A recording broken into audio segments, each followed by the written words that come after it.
Morning dear students, मैं doctor Dheeraj Bakolia, associate professor political science, government college Ratangarh. अपन चल रहे हैं चीन का संविधान। और चीन के संविधान में इससे पहले की वीडियो में बात की थी अपने चीन की व्यवस्थापिका यानी कि संसद, जिसको चीन में राष्ट्रीय जनवादी कांग्रेस कहा जाता है। चीन की संसद एक सदनीय व्यवस्थापिका है। मैं पहले भी बतला चुका हूँ कि विश्व के अन्यत्र देशों में जहाँ लोकतांत्रिक शासन व्यवस्थाएं हैं, वहाँ पर हमें व्यवस्थापिका द्विसदनीय देखने को मिलती है। मैंने उदाहरण भी दिया था, जैसे भारत में व्यवस्थापिका द्विसदनीय है, जिसे संसद कहा जाता है। संसद के दो सदन हैं, राज्यसभा और लोकसभा। उसी प्रकार से अमेरिका में जिसको कांग्रेस कहा जाता है, उसके दो सदन हैं, सीनेट और प्रतिनिधि सभा।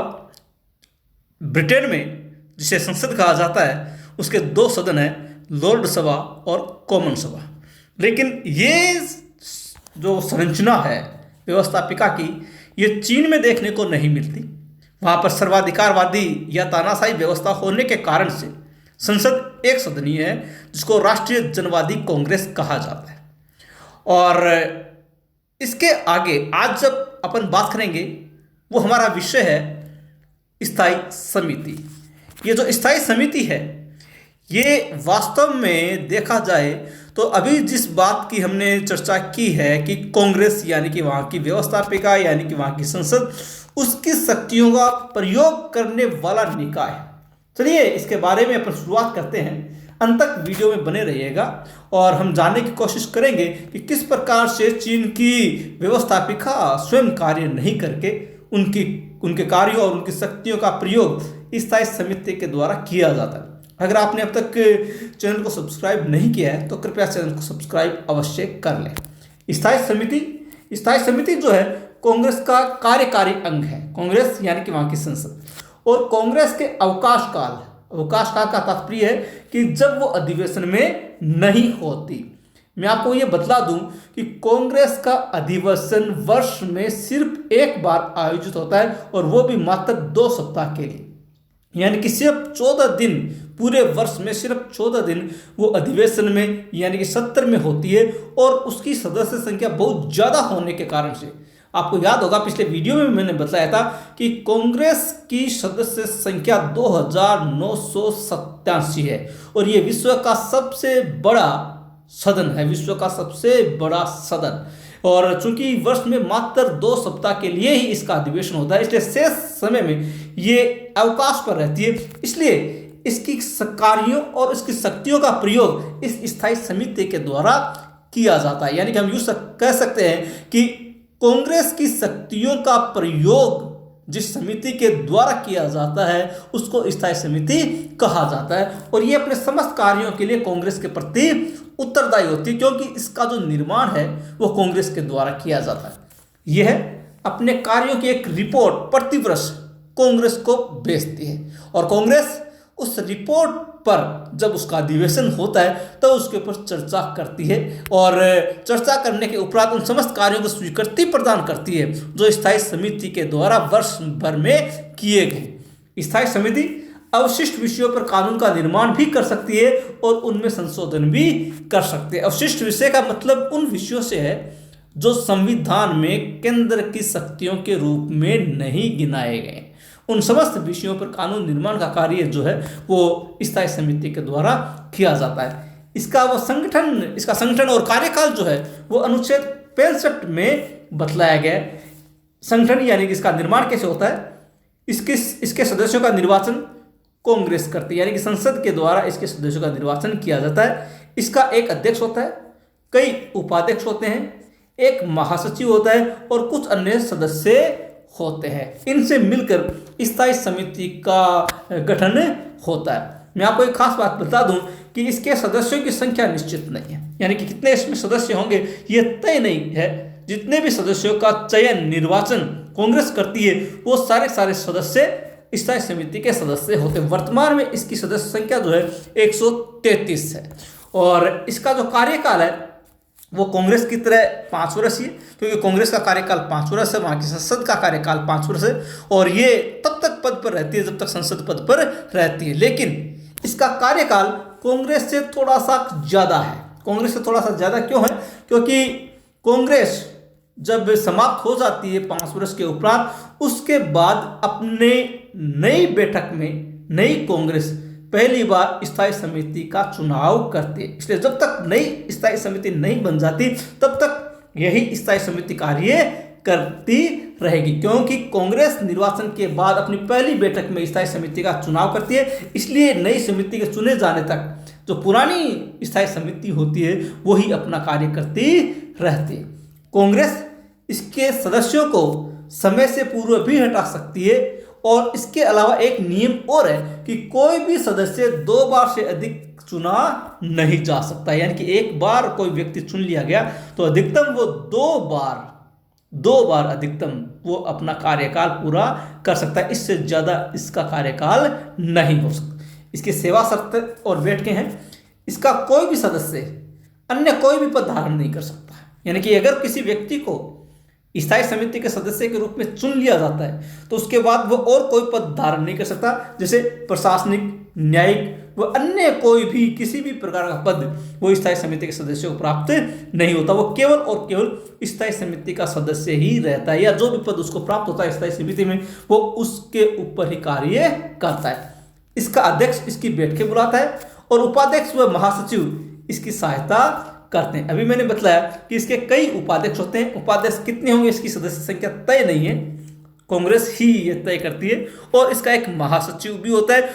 ये दोनों ही पदाधिकारी, उपाध्यक्ष और महासचिव, अध्यक्ष को उसके कार्य करने में सहायता प्रदान करते हैं। इसकी बैठकें निरंतर चलती रहती है। यानी कि बैठकें कब होगी इसका कुछ निश्चित नहीं है, ये बैठकें लगातार चलती ही रहती है। और अध्यक्ष जब चाहे इसकी बैठक बुला सकता है। कभी भी किसी भी समय अध्यक्ष यदि आवश्यकता समझे तो इसकी बैठकें बुला सकता है। अब बात करेंगे स्थायी समिति के कुछ कार्यों और उनकी शक्तियों की। जहाँ तक कार्य और शक्तियों की बात है, ये अनुच्छेद 67 में जो चीन का संविधान है उसके अनुच्छेद 67 में इन शक्तियों का वर्णन किया गया है। सबसे पहली शक्ति देखिएगा, संविधान की व्याख्या।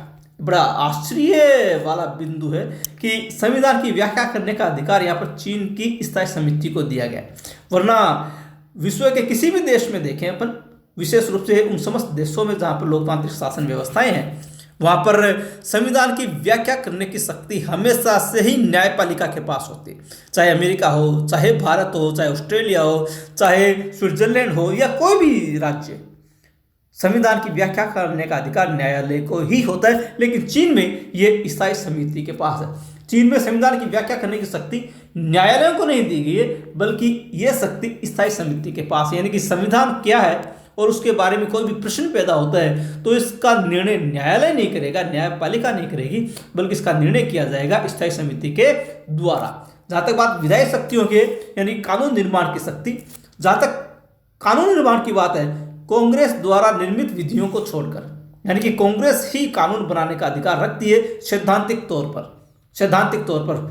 पर इसलिए कह रहा हूं कि कांग्रेस केवल वर्ष में 14 दिन ही अधिवेशन में या सत्र में होती है, और इस मात्र 14 दिन की अवधि में कानूनों का निर्माण नहीं हो सकता। इसलिए वास्तव में उसकी शक्तियों का प्रयोग इस स्थायी समिति के द्वारा किया जाता है। चूंकि हम सैद्धांतिक बात करेंगे तो कांग्रेस के द्वारा निर्मित विधियों को छोड़कर अवशिष्ट विषयों पर, अवशिष्ट मतलब वो विषय जो संविधान में नहीं गिनाए गए हैं वो विषय अवशिष्ट विषय हैं, और उनके ऊपर कानून निर्माण व संशोधन का कार्य स्थायी समिति करती है। शेष वो विषय जिनके लिए तय किया गया कांग्रेस के द्वारा कानून बनाया जाता है। कांग्रेस केवल नाम है, वास्तव में कानून इस स्थायी समिति के द्वारा ही बनाया जाता है। यह कांग्रेस के क्षेत्राधिकार के विषय पर विधेयक का प्रस्ताव रख सकती है। वास्तव में ये केवल विधेयक का प्रस्ताव ही नहीं रखती, बल्कि विधेयक पर चर्चा भी करती है, विधेयक को कानून का रूप भी प्रदान करते। सब कुछ शक्तियां जो है कांग्रेस की सारी शक्तियां इस स्थायी समिति के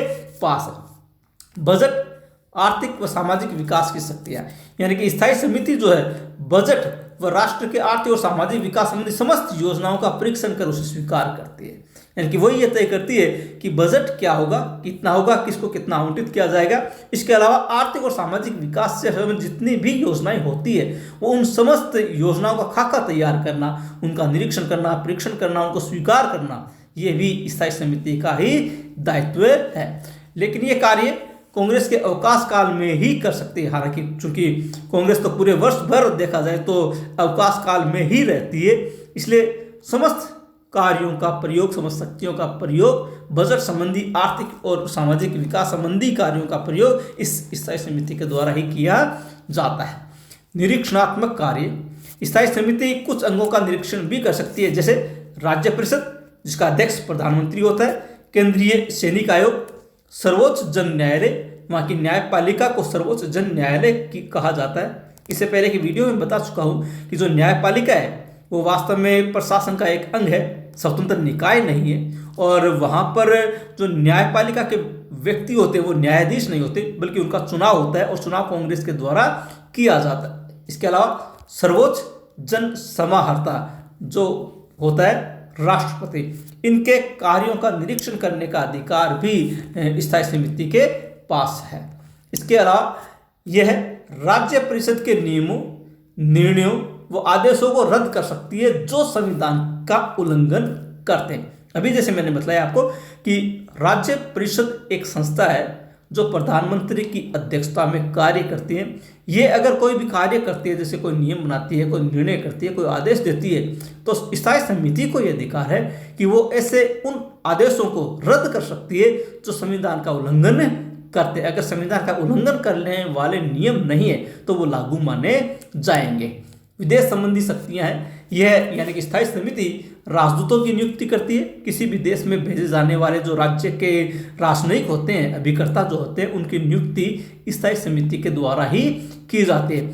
दूसरे देशों के साथ की गई संधियों और समझौतों का अनुसमर्थन यानी कि उनको स्वीकार करने का कार्य भी इस स्थायी समिति के द्वारा ही किया जाता है। और इस मामले में यह पूर्णतः स्वतंत्र है। यानी एक तरीके से देखें तो विदेश संबंधी शक्तियों के मामले में स्थायी समिति को व्यापक अधिकार है और वो कोई भी निर्णय इस संबंध में कर सकती है।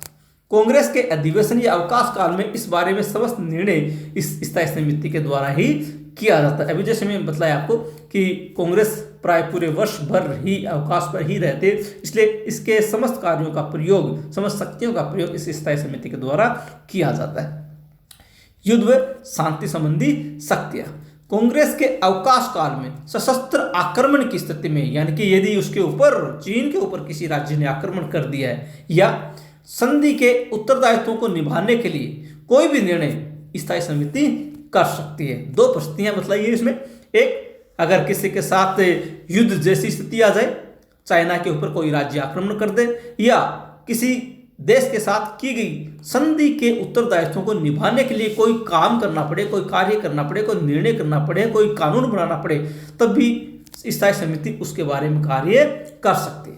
केंद्र के किसी भी भाग में यदि सैनिक कानून लागू करना हो तो भी निर्णय स्थायी समिति ही करेगी। सैनिक कानून लागू करने के लिए, प्रशासन लागू करने के लिए भी जो निर्णय है वो इस स्थायी समिति के द्वारा ही किया जाता है।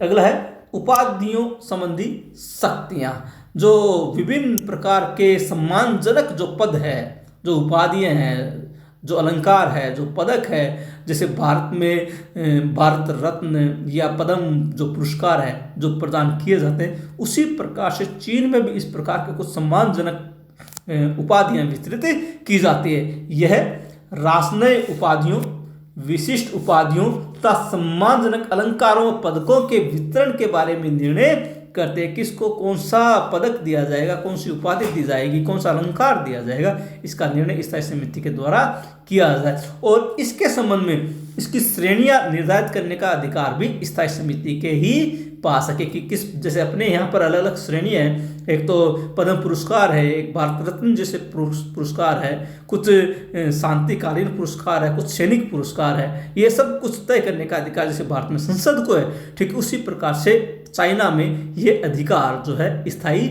समिति के पास है। क्षमादान, स्थायी समिति विशेष क्षमा, सर्व क्षमा या आंशिक क्षमादान पर भी निर्णय कर सकती है। यानी कि अगर पूरी तरह से माफ करना हो या किसी विशेष अपराध के लिए किसी को क्षमा करना हो या किसी की सजा में कोई परिवर्तन करना हो, तब स्थायी समिति के द्वारा ऐसा कार्य किया जा सकता है। पदाधिकारियों के बारे में निर्णय, यानी कि कांग्रेस द्वारा जिन व्यक्तियों को नियुक्त किया जाता है कांग्रेस के द्वारा, उन समस्त व्यक्तियों के बारे में निर्णय करने का अधिकार स्थायी समिति के पास है। क्योंकि कांग्रेस तो प्राय सत्र में नहीं होती, अधिवेशन में नहीं होती, इसलिए उन शक्तियों का प्रयोग स्थायी समिति के द्वारा किया जाता है। इसलिए इनके बारे में निर्णय आखिर स्थायी समिति ही करती है। कौन कौन से? कांग्रेस द्वारा जो नामित व्यक्ति हैं, जैसे प्रधानमंत्री, प्रभारी मंत्रियों, महालेखा परीक्षक, महासचिव, सैनिक आयोग के अध्यक्ष, सर्वोच्च जन न्यायालय के अध्यक्ष तथा अन्य सदस्यों की नियुक्ति व पदमुक्ति का निर्णय इसी के द्वारा किया जाता है। इससे पहले के वीडियो में जब अपन ने कांग्रेस की शक्तियों की बात की थी, तब ये बात सामने आई थी कि बहुत सारे पदाधिकारियों की नियुक्ति कांग्रेस के द्वारा की जाती है। जो अभी अपन ने नाम गिने हैं, उनकी नियुक्ति जो है, उनको पद से हटाने का जो अधिकार है, वो कांग्रेस की शक्तियों में आता है। लेकिन चूंकि कांग्रेस से अवकाश काल पर रहती है, इसलिए इन शक्तियों का प्रयोग आखिरकार स्थायी समिति के द्वारा किया जाता है। इसके अलावा कांग्रेस द्वारा सौंपी गई शक्तियां, कुछ ऐसी शक्तियां जो ये शक्तियां गिनाई गई, उनके अतिरिक्त अगर कोई शक्ति है तो स्थायी समिति उन शक्तियों का प्रयोग कर सकती है। शर्त ये कि कांग्रेस अगर उससे कुछ कार्य सौंपती है तो वो उन कार्यों का संपादन कर सकते हैं। इसलिए कांग्रेस द्वारा सौंपी गई अन्य शक्तियों का प्रयोग भी स्थायी समिति के द्वारा किया जाता है। ये थी कांग्रेस की स्थायी समिति की शक्तियां, जिनका प्रयोग वह एक निश्चित क्षेत्राधिकार में रहते हुए करती है। अब अपन जानने का प्रयास करेंगे कि स्थायी समिति की वास्तविक स्थिति क्या है। वास्तव में स्थायी समिति एक सर्वोच्च कार्यकारी अंग है। वास्तव में देखा जाए तो यही एक ऐसा अंग है जो कांग्रेस की शक्तियों का प्रयोग करती है। हम यूँ कह सकते हैं कि ये कांग्रेस है। कांग्रेस इसलिए कि ये शक्तियां है तो कांग्रेस की, यानी कि है तो वहाँ की संसद की, लेकिन संसद चूंकि अवकाश काल पर रहती है, इसलिए उन शक्तियों का प्रयोग आखिरकार स्थायी समिति के द्वारा किया जाता है। कांग्रेस अपने समय में अधिकतर अवकाश पर रहती है, इस कारण समस्त विधायी, प्रशासनिक, न्यायिक व सैनिक शक्तियों का प्रयोग यही करती है। यही मतलब स्थायी समिति के द्वारा ही किया जाता है। चाहे कोई भी कार्य हो, कांग्रेस का जो कार्य है, संविधान जिन शक्तियों को कांग्रेस की शक्तियां गिनाता है, वास्तव में उन समस्त शक्तियों का प्रयोग स्थायी समिति के द्वारा किया जाता है। व्यवहार में कांग्रेस केवल इनका सिर्फ अनुसमर्थन करने वाली संस्था है, यानी कि जो कार्य स्थायी समिति करती है, जो कानून स्थायी समिति बनाती है, जो आदेश स्थायी समिति देती है, जो भी निर्णय स्थायी समिति करती है, कांग्रेस जब उसका अधिवेशन होता है तो 14 दिनों में केवल वह स्थायी समिति के द्वारा किए गए कार्यों को समर्थन देती है, उनको लागू करती है, और इसके अलावा कांग्रेस कोई कार्य नहीं करती। इसलिए कांग्रेस का वर्ष में केवल एक अधिवेशन होता है, और वो भी सिर्फ 2 सप्ताह के लिए, और इसकी सदस्य संख्या सबसे ज्यादा है 2987, और इस अधिक संख्या के कारण से वो कम समय में किसी भी विषय पर चर्चा करके निर्णय नहीं कर सकते। इस कारण इन शक्तियों का प्रयोग स्थायी समिति के द्वारा किया जाता है, यानी कि जो भी शक्तियां कांग्रेस के द्वारा या कांग्रेस के नाम पर गिनाई गई है, उन शक्तियों का प्रयोग स्थायी समिति के द्वारा किया जाता है। हम यूँ कह सकते हैं कि ये एक प्रकार से कांग्रेस का कार्यकारी अंग है। कांग्रेस चूंकि अवकाश पर होती है, इसलिए उन कार्यों का, उन शक्तियों का प्रयोग कांग्रेस के स्थान पर स्थायी समिति करती है। कांग्रेस केवल उनका अनुमोदन कर देती है। इसलिए स्थायी समिति एक प्रकार से वहाँ की व्यवस्थापिका है, एक प्रकार से वहाँ की संसद है। तो ये है चीन की कांग्रेस, यानी कि जनवादी कांग्रेस जिसको संसद कहते हैं, उसकी स्थायी समिति। स्थायी समिति वहाँ पर कानून निर्माण करने वाली सर्वोच्च संस्था है। संविधान जो शक्तियाँ कांग्रेस को देता है, उन शक्तियों का प्रयोग स्थायी समिति के द्वारा किया जाता है। तो चलिए आज स्थायी समिति पूर्ण, अगले वीडियो में मिलेंगे एक नए टॉपिक के साथ। और अगर आपने अब तक चैनल को सब्सक्राइब नहीं किया है तो कृपया चैनल को सब्सक्राइब अवश्य कर लें। कोई बात समझ में नहीं आई हो तो आप कमेंट बॉक्स में जाकर लिखें। मिलते हैं अगले वीडियो में, तब तक के लिए धन्यवाद।